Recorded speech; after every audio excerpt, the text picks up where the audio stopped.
Hello, everyone, and welcome back to People Jew Wanna Know podcast. If you're listening to this episode right around the time when it's coming out, I'm wishing you a happy holidays, and I hope your holiday season has been warm and joyful. Today's episode is a great, easy listen to help you keep the great vibes as we go through the holidays. I'm interviewing Jewish rapper and singer Chantae Vetrice. I consider Chantae a friend, and she's just an incredibly real and genuine person. Her story is nothing short of remarkable, which you'll hear about today. She's been featured in top-tier publications like the New York Times, Jewish Journal, Newsweek, where her journey and contribution to music, pop culture, and the industry have been recognized. Chantae has all sorts of music from trap to rock to pop. She's got all these different eras that are really fun to listen to, and her latest single, Vegas, has surpassed over 1 million streams on Spotify. At the beginning of 2026, Chantae is going to have a bunch of new singles. I've already secretly heard some of them, and I'm very excited for her to release this new music. In this episode, we not only learn about her story, her conversion to Judaism, and how she's embraced being a Black Jewish artist, but we also go deep on her creative process. I told Chantae this offline, but I very much consider myself what's called a shadow artist. A shadow artist is someone who longs to live a creative life but doesn't fully pursue it. Shadow artists often have a lot of creative friends or even work in creative adjacent careers, and this is super true for me. So many of my close friends are singers or performers, and I work in an entertainment adjacent industry, which is advertising. I was a child performer growing up, and there was a time in my life where I sang for like 6 hours a day. Interviewing artists is so much fun for me, and I really enjoyed nerding out about music and creative pursuits with Chantae. Please enjoy this episode. Hello, Chantae. Welcome to People Jew Wanna Know podcast. Thank you for having me. I'm so excited to be here. Yeah, me too. It has been an absolute delight to see you at different Jewish events and to see how you've embraced your Jewish identity and the way with which you combine your music and your Jewishness together. I'm very excited for my listener to learn more about your story. Tell us about yourself. Yeah. What do you do and how did you get there? So a music artist, rapper, singer-songwriter from New York originally. And how did I get to music? I mean, I was kind of like born into a musical family. My dad was in the music business. My aunt and my grandmother and my grandfather, they were artists as well. Like my grandfather was a singer. So I just kind of like grew into the whole like music thing. As far as Judaism is concerned, I converted. So that was like 7 years ago, something like that. It's going on 10 years. That took me 2 years to do. I did my conversion in Chicago at a conservative synagogue. So that whole process was really interesting. And the way I got to convert, just something that I felt like I was supposed to do, you know, in my life. It wasn't for marriage or anything like that. But yeah, it took me about 2 years to convert. You have some new music coming out where you talk about through the music how religion has always played a role in your life even before you found Judaism. I'm curious to know, you also had a longer conversion process than usual, because I think usually they do it in a year, but you did it in 2 years. No, it usually takes 2 years. It usually takes 2 years. Yeah, that's what I've heard. Yeah. Talk to me about what was your experience growing up with Jewish people? How did you learn about Jewish life? Yeah, definitely didn't grow up around Jewish people. I mean, I'm from New York City, so I mean, okay, like they were around, but Jewish people weren't like a part of my life per se. Like I really didn't fall into my Jewishness until I would say a couple years before I decided to do the push to convert. And it just kind of happened. Like I could be at a restaurant and somebody Jewish will come up to me, or just any like everyday scenario. I feel like Hashem was like placing Jewish people in my path as a way to, I don't know if it's like welcoming me into like being Jewish, but it was more so like that. Like there was no like formal person that was like, hey, read about being Jewish and maybe you should convert. Like it wasn't like that, you know? Something that I really admire about you is how much you've embraced being Jewish and how that's almost like the first thing somebody notices about you. Are there any parts of Judaism that you think you still wrestle with or no? Oh, wow. I've never been asked that question. Is there anything that I feel like I'm wrestling with? I mean, a little bit. When it comes to like the outward appearance, right? I'm me. I'm very flamboyant and extra, if you will. And I've noticed that like within the Jewish community, in like conservative community, it can be a bit much, or people are kind of like, are you really Jewish? Because you look a certain way. That I've kind of grappled with. And needless to say, I'm not going to change who I am for anybody. Yeah, I never would do that. But sometimes I felt the need to kind of like maybe tone it down a little bit or, But outside of that, I mean, being Jewish is a very personal thing and it's my own journey. I don't look at someone else and compare my Jewishness like to theirs. Like I don't ever do that, My Jewish journey is mine and mine alone, So and it's a nice line. My Jewish journey is my own. Yeah, it's nice. Talk to me about the last 2 years being a Black Jewish artist. What have you learned? What have you seen? I want to know everything. I mean, it's been difficult. I would say just being a Black Jewish woman, like outside of the music, because I haven't really released any music that's like outwardly Jewish yet. But being a Black Jewish woman in the last 2 years, it's been, as you know, as a Jewish woman, you can understand it's been difficult with the anti-Semitism and, with the war. I mean, I lost a lot of friends, it's been trying, but I surround myself with people like you or some of my other friends that are just very positive, and I'm able to kind of, talk to them and, get through the difficult parts, of trying to still be openly Jewish and be proud to be Jewish without, the fear of like getting some backlash online, so. Is there even like a strong Black Jewish community in New York or not? There really? is. There is? There is. We're probably not as organized as I would like us to be, but there's definitely pockets. I've been lucky to meet some really amazing people here in the city. But yeah, I would hope that we could get more organized, I hope you guys can mobilize and everything, because I think Black Jews are some of our most powerful kind of glue in the community, because you have an opportunity to extend a hand to the Black community, and that's the allyship we need. And, one of the ways in which we connected is because we were learning about the initiative Van Jones is spearheading, trying to mend Black and Jewish relations. Right. And I think that's very timely, because for so many years in history, the Jewish community and Black community were hand in hand in the civil rights movement. And now it's frayed. Absolutely. Yeah. And I also think too, just outside of, Black Jews mobilizing, I feel like, we should be a little more dialed into just the Jewish community, period. I wish that there was more of a face for Black Jews within our community, because there's still a little bit of stuff going on, as you know, within our community. No, of course, yeah. In every community, there's always something, right? And I just wish that our community could get past some of those things, which I thought maybe the war would kind of bring us all together. You know? But it seems it's done the reverse. And it's interesting. You can tell me if I'm wrong on this, but the way that I feel is that whenever I see Black Jews included in something, be it a conference or an event, it's almost like they're brought there to deliver an agenda as opposed to speak what they think, like speak their mind. Yeah. There isn't a lot of, I don't want to like say freedom of speech in that circle, but I feel like, it seems like, okay, this is your place, say X, Y, Z. We're happy to have you here, kind of like a token. And I hate to use that, but that's because it seems what like a tired word, but it is actually accurate here. Yeah. I'm curious, what do you wish people understood about Black Jewish artists? Oh, wow. Specifically artists or Black Jewish people? You can give me both, obviously. I would say as Black Jewish people, we're definitely, we get it from both sides. The racism and the anti-Semitism, right? We get both of those things.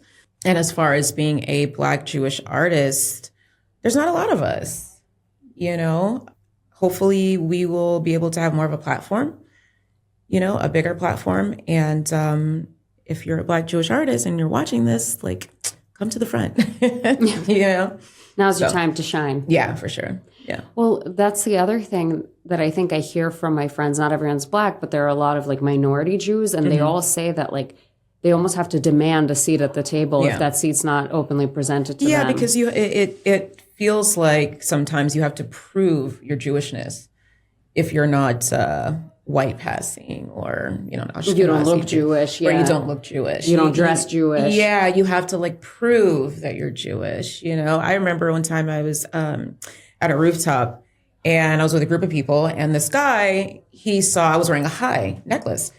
And he says to me, he's like, do you know what that means? And I said, excuse me? I was like, why would I wear it if I didn't know what it means? He goes, well, what does it mean? And I said it in Hebrew. And he said, oh, but do you know what that means? And I explained it to him.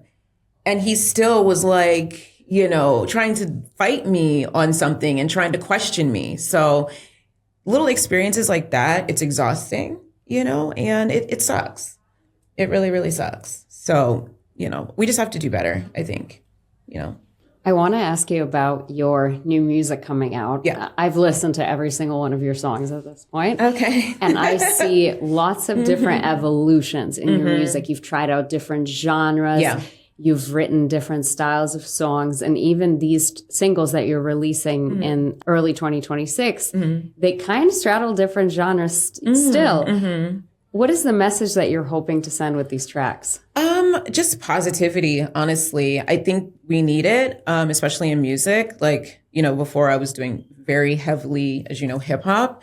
Now I'm going more into the pop space, which I've always loved. So, I mean, at the end of the day, it's just about having a good time, being positive. I'm always a girl's girl. So everything that I do is about uplifting women. So I hope that message will be conveyed, to the audience, and they'll be able to hear that and understand that as well. So I have to say, your like trap era, I really like. I love a good trap song. I love a good diss track. Like anything like those that, are fun. I love.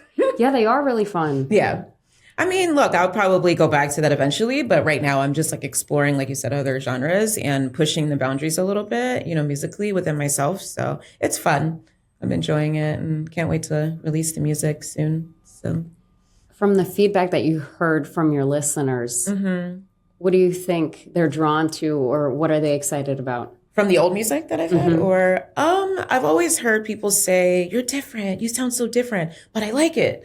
So that keeps me going, because when I do music, I always want people to be able to relate to it, but I do want to give people something fresh. So that's always really encouraging to hear that. I want to learn a little bit about your music making process, because all these different genres that you've made, you've also had different production experiences. So you work in a studio now, and that studio is incredible. It has like top tier, equipment, top Shout tier out to Doc studio at space. Invite Only. Yeah. That's who I'm working with right now. He's amazing. It's such a cool space. But there was also a time during COVID that you had a home studio, and you also lived in Spain where you recorded music.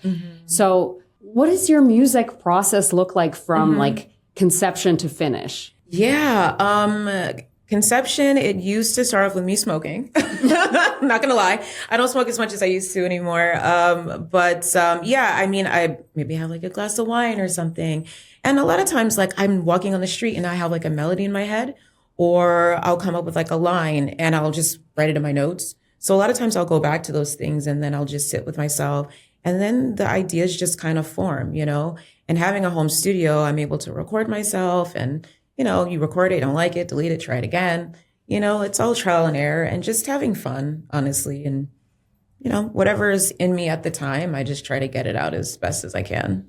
How often do you find that like the first thing that comes out of you ends up being the final version? Or are you just like drafting over and over and over? Yeah, and constantly drafting. I think I've probably had one or two songs that I've done where as soon as I sat down, I was like, oh man, okay, this is probably it. And I probably had to go in and add something extra. But like for the most part, that was what it was. So it doesn't happen very often. I feel like as an artist, you're constantly like trying to perfect yourself. So you'll hear something and you're like, oh, I liked it at the time, but I want to redo it again. Perfectionism is like a thing within music. I'm always interested in how people's brains work in that department, because for me, I never have drafts. Like the first thing that I create is basically like 80% of the way there, and any other edits I make are incremental.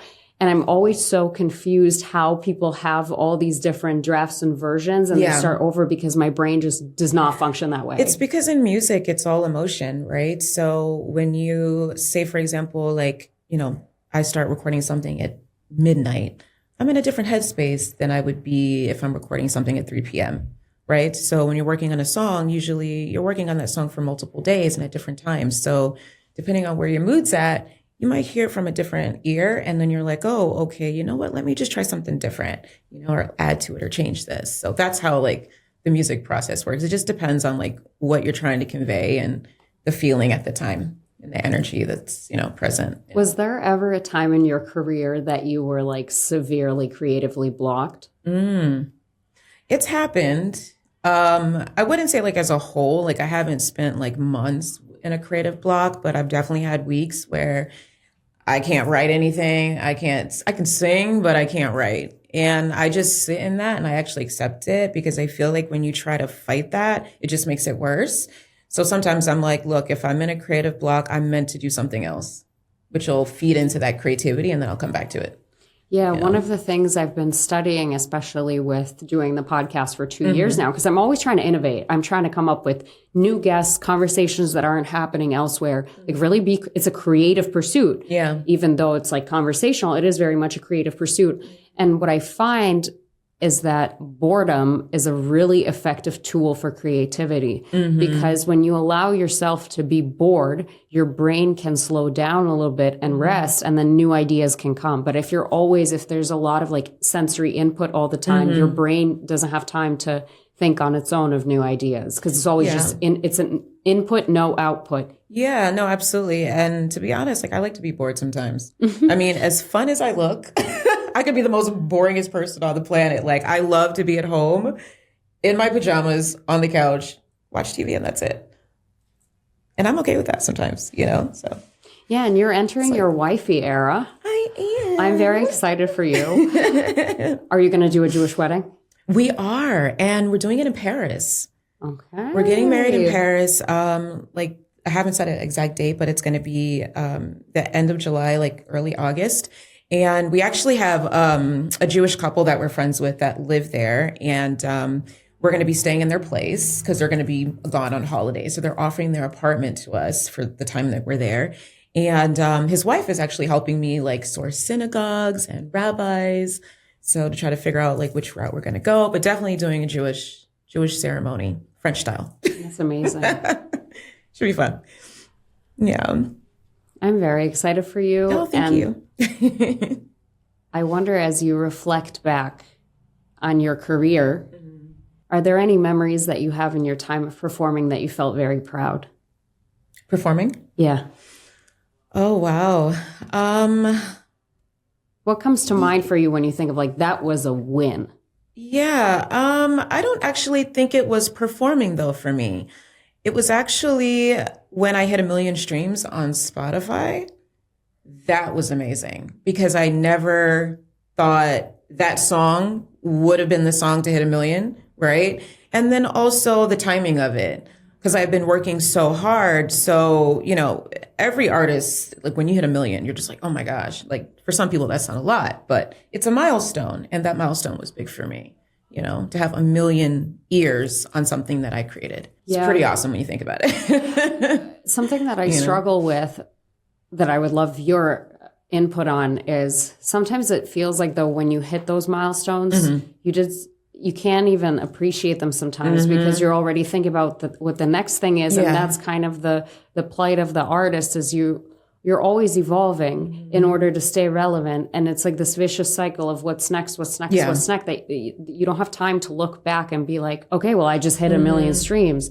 It's almost hard to celebrate the win because you already have the next goal that you have to hit. Yeah, no, for sure. And when I did have that moment, I was like, okay, what do I have to do to monopolize on this moment? And then that work took place, like marketing and pushing and all this stuff. So it's like, yeah, it sucks that we can't just sometimes just sit in the moment and just like enjoy it, But that's the world we live in. Like everything is so fast paced, you got to keep going. So, but for me, that was a big moment. Yeah, I think accepting that reality is like the only way because there's really no solve to that. Yeah. You're really well versed on the music industry and like who's connected with whom. And I find that whenever there are honestly, there's males too, but female rappers, especially, the industry is always trying to pin them up against each other in a competition, rather than saying like, here's this female artist and here's that female artist. They're trying to see like who's the best. Who is your musical inspiration when you think about rap and the genres of music that you're writing in? Absolutely. As far as hip hop, I mean, I love some of the girls now. Like, I love Megan Thee Stallion. I think she's dope. I really love her. I love Cardi B, you know. But as far as like older styles of music, because I also love, you know, older genres and like rock and stuff. So, I mean, I used to listen to Marilyn Manson, honestly, like back. Really? Isn't that wild? Growing up, yeah. I mean, I've gone all across the board. Marilyn Manson, Stone Temple Pilots. I mean, love Coldplay. I mean, there's so many like artists that I just love music, you know. So, and I try to take inspiration from all of those people, you know. So I do. Is Marilyn Manson anti-Semitic though? Yeah, I think he said. Dang, sorry guys. He had to go. Yeah, we had to let him go. I don't listen to him anymore, but I did, like, growing up, I did. I mean, it's very hard to separate like the art from the artist sometimes. It's happening more than ever now. Yeah, and it's like, what can we listen to at this point? You know? No, I totally understand. And there was that debate with Kanye because he had apologized to that rabbi whether we can listen to his music again. I don't think there's a right answer. Everyone just has to do what works for them. I mean, yeah, at the end of the day, like, you have to do, like you said, what's best for you. So I don't know. I do think anybody who has like great taste in music loves all music. Yeah. How could you not? Like, I feel like every genre has something to offer. Exactly. You know? I mean, even country. Like, at one point, I didn't really care for country, but I'm starting to have a more of appreciation for it. I've always liked Johnny Cash. I mean, he's a great storyteller. So, but yeah, I don't know. My only grief with country is that a lot of the music in that genre is the chord progressions are repetitive. It's the same four chords. And I think country can do better than that. Country can have more advanced, just like sonic formation. I think it's changing a little bit, though. I sound like a snobby music person. I could have a fancier formations. Yeah, I don't know. But there's some really good country artists out there right now that are kind of changing the way it sounds a little bit. So you got to dig deep. There's some out there, yeah. I am very also fascinated by Black artists who are trying to reclaim country. Sometimes it's well executed, and other times I think it's not well executed, but that is just a matter of like taste and preference.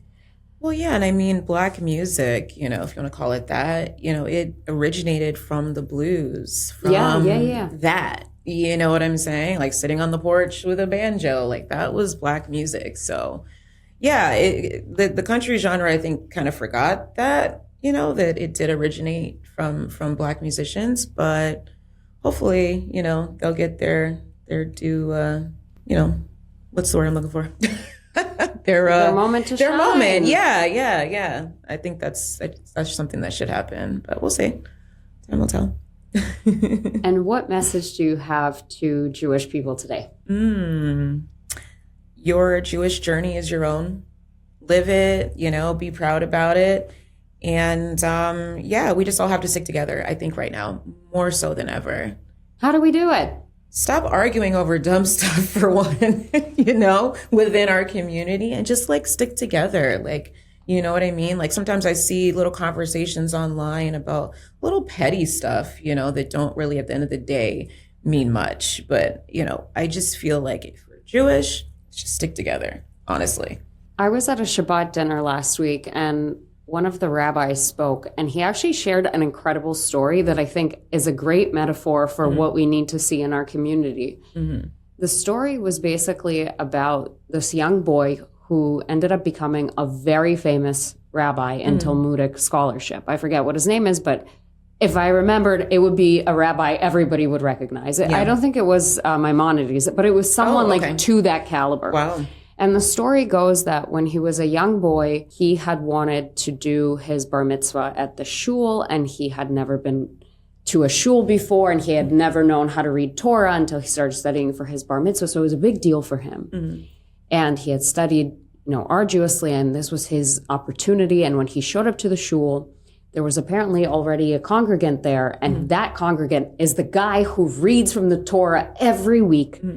And he was very upset that week the boy wanted to read for his bar mitzvah. Yeah. And the reason he was upset is that usually when he comes to the shul, there's no one there and he has to, read the Torah to two people. But that week, there were like dozens of people. And he was like, the one time people show up and I want to show off my talents, this boy is here to read the Torah. And the rabbi's trying to explain to him that the people are here because of the boy. Right. And so the story ends that the boy ended up asking this congregant to make a concession that today the congregant gets to read the Torah, but every year afterward for that specific Torah portion, the boy would come to read. Oh, wow. And the lesson there was that the way to lead is to sometimes give up the mic, even when it's difficult. Certainly, the young boy should have had his bar mitzvah that year, and the congregant should have conceded, right? But it takes a real leader to say, in that case, I'll give up my mic if this guy really can't, compromise with me. And that rabbi ended up being a very prominent speaker in Jewish life. And how he explained is that when Hashem saw that I am willing to make concessions and compromise to be a true leader, then he gave me a much greater audience to lead to and to speak. And I think that's really the crux of the problem we have within our community is we have a lot of people who want to say something. Yes. And it's almost like those kids that the teacher had to say, let others share, That's such a great analogy. Right. Yeah. So we have a lot of people like that with opinions and things to say, but sometimes we have to realize that our leadership is actually giving somebody else an opportunity to speak. No, absolutely. And I think there's, different ways to be a leader, right? You can do it through your art. You can do it through cooking. You can do it through making people laugh. Like, it's not always just like being on your soapbox and doing this, I appreciate it because we have to have those types of people. But I do feel like sometimes it's just better. You know what I'm saying? Like what you said, like let someone else take the lead for a little bit. You know what I mean? Yeah. And as I think about it, I don't know how to make it better other than sometimes stepping back myself and saying, okay, I'm not going to yell into this void. Somebody else can yell into the void. Yeah. But it requires introspection and self-awareness that it will take time for some of these personalities to build because the thing that got them the platform is the thing that they have to refrain from now, which seems counterintuitive. Right. Yeah, we're certainly going through a difficult time in our community. And one of the things that I talk about on my Instagram a lot is a lot of the things that I say are actually geared towards other influencers. Like my account almost services other influencers more than my listener because I'm like, if you're an influencer, this is what I think you should be doing. Yeah. And for anybody looking at this from the outside in, it might seem that there are like cliques or circles of influencers. The reality is it is actually more disjointed than ever. Yeah, it does feel like that. But look, at the end of the day, there's a lot of work that we have to do. I don't know what that looks like. I think we're at a really interesting time because of the internet and the way that information moves around. You just have to be really, really careful with how you frame things, especially now, like being Jewish, you could say the sky is blue and you're going to get crucified for that. You know what I'm saying? So it's just like, it's a tough time right now. And, there's days where I would like to say more, but I have a bigger mission, and everything is about strategy. And I know what I'm up against, especially as a Black Jewish woman. So like I said, there's other ways to lead. And I'm figuring out what that looks like for me, right? Because I'm not the type of person to be on a soapbox and just say all of the things. That's just not who I am. So I'm just trying for myself to figure out, how that looks and how I would present that to the world and to help the Jewish community, more. I have to say that for as much as you are an artist, you are also a very strategic business person. And everything you do, I'm in awe of how you navigate marketing and strategy and PR to get your music across. I wonder, do you have any advice for people who are also trying to build, be it their artistry or maybe their business? What advice do you have to them as you've built your persona? Yeah, no, absolutely. I would say one of the things I would advise is to make sure that you have somebody in your corner that you can seek advice from, somebody that's in that industry. Who's a mentor. in your corner? Your fiance? My fiance for sure. He's I definitely in love my him. corner. Yeah, no, Steven's amazing. We love Steven. No, but like a mentor. I think it's very important to have somebody in your corner that knows, what you're trying to do, believes in you, and can give you the advice from the perspective of somebody that's in it. I think that's the best, And then I use ChatGPT for a lot of things too. So honestly, yeah. ChatGPT. No, seriously. Yeah. There's so much information available to us. So one of the things I want to look into, as I mentioned earlier, that I'm always trying to evolve the podcast is like, where can I take this? What is my end goal? So I need to look into case studies of like other podcasters who either took their business full time or what they did to monetize it. So I'm going to go to ChatGPT and say, pull me a list of case studies. Yeah. No, it's amazing. And I use it every day for just about anything, really, So yeah, utilize the tools that you have in front of you and get a mentor. Honestly, those two things. And what advice do you think you would give your younger self? Oh my gosh, little Chantae. And her trap era. Yeah, right. I would probably tell her to don't worry about pleasing people. I used to be a people pleaser. That was like a thing. How did that manifest? What did you do? Like what was I doing to people please? Oh, I would just, if somebody told me to, maybe you shouldn't wear that. Oh, okay, maybe I shouldn't. Or, don't talk like that. Oh, okay. Now I'm like, I just don't give a, I don't care. I do what I want. I say what I want. I dress how I want. So I would tell my younger self, don't worry about what people think, because at the end of the day, if they like you, they like you. If they don't, they don't. You can't control what people are going to say about you, no matter how good of a person you are, so. And as we wrap here, I have just some fun lightning round questions for you. What is your dream performance or event to perform at? Coachella. Why? It's Coachella. Okay. It just looks amazing. We're in the desert. It's Coachella. I'm so glad you didn't say Burning Man, though. I'm a Burning Man hater. I was a burner. Really? I went to Burning Man, oh my gosh, several times. But like when Burning Man was cool. Okay, before pre-cell phone Burning Man, right? Like you'd hit Gerlach, that little town, and your phone would shut off. And I was like, yes, for the whole week, out of commission. Yeah, the whole cell phone thing, I think, killed it.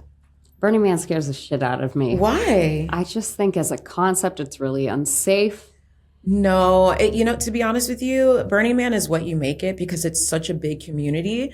If you wanted to meditate all week, you could do that. If you want to party all week, you can do that. If you want to bring your kids, there's kids at Burning Man. There's a kids camp. So, and you can surround yourself with just those elements. So it's very safe. Besides now the weather, that's kind of like... Yeah, wasn't it this past year that it got totally... Yeah. There was a mudslide? It was a mudslide. And then I think this past year, there was like a sandstorm or something. It was crazy, like a dust storm. So... Okay, next lightning round question. I want to know, when you want to hype yourself up, what is the song that you turn on? To be honest, probably one of my own songs. But which one? Whatever new song I'm working on. I really don't have a hype song. Maybe because I'm in music, like I don't have... Yeah, that's fair. I don't know. I don't have like... Maybe you sing yourself to hype yourself up. Yeah, I think I'm able to hype myself up. Like, I don't know. Yeah. I don't have a hype song. Okay. Dream artist collab. Oh, wow. That is tough. I would have said Prince, but he's gone. I would have to say The Weeknd. Okay. Love and The what Weeknd. about female artist collab? Female artist collab. Everyone's probably expecting me to say Beyonce, right? I wouldn't guess that about you. I feel like you pick somebody a little bit different. Yeah. I like Beyonce. I would, because you have this... Who do you think? Well, I'm applying a strategy here. You have a higher pitched voice. Yes. And it's melodic. Yes. So if you did a collab, I would look for a female artist that has neither of those two things. Oh. So like a deeper voice, because there has to be contrast. Otherwise you're doing a duet? Like Cardi B would actually be really cool. Does she have a deeper? Yeah, she does. Yeah. That would be fun. That'd be an iconic collab. Yeah, she looks like she's a lot of fun. No, I love Cardi B. She is my favorite female rapper, I would say. She's just so funny. Her, no matter which album it is, there's always a track on there that's a total banger. Have you heard the new album? Oh, it's really good. Pretty and Petty. Yes. I listen to her music actually to hype me up sometimes. Yeah. It's good. Yeah. And I think what I like about artists like Cardi B is it's people who went like rags to riches. And it's a hero story. And I love it because in some sense, I view myself as a rags to riches person because I grew up in Ukraine. I went to school without toilets, for crying out loud. And then I came to America and my family was able to realize the American dream. So it always resonates with me when I hear female artists that go from rags to riches and they just deliver. So Cardi B is my all-time fave. Yeah. Well, hopefully she'll see this podcast one day. Cardi. And how can people connect with you and learn more about your work? Yeah, absolutely. I'm on all platforms as at Chantae Vetrice or chantaevetrice.com. Pretty simple. Out of curiosity, how did you form your artist name? That is literally my first and middle name. Yeah, my mom was feeling fancy when she named me. That's my first and middle name. That is the coolest fancy name ever. Yeah. She gave you an artist name. It's so crazy. And her friend actually at the time was this Italian woman. And she was like, you should name her Chantae. Okay, here we go. Does Vetrice have a meaning or is it just a name? My aunt's middle name was Patrice, so it was kind of like a variation of hers. Okay. Yeah. Cool. Yeah. Thank you so much for doing this. I have one final question for you that I ask every single guest. It's very easy. Okay. Who would you like to nominate for People You Want to Know? Obviously Cardi B, but she won't come on. I would love to nominate Bellamy Bellucci. I love Bellamy. She's a very close friend of mine. Did I say the last name right? Bellucci? Yeah, you did. Okay. Bellucci. It's Italian sounding. It is, yeah. Beautiful name. Yeah, she's so sweet. Yeah, Bellamy is an icon. Yeah, thank you so much. Yeah, thank you. If you've enjoyed this podcast, please go ahead and rate us 5 stars. Be the first to hear our episodes by subscribing to People You Want to Know wherever you get your podcasts. And for exclusive content, follow us on Instagram at People You Want to Know.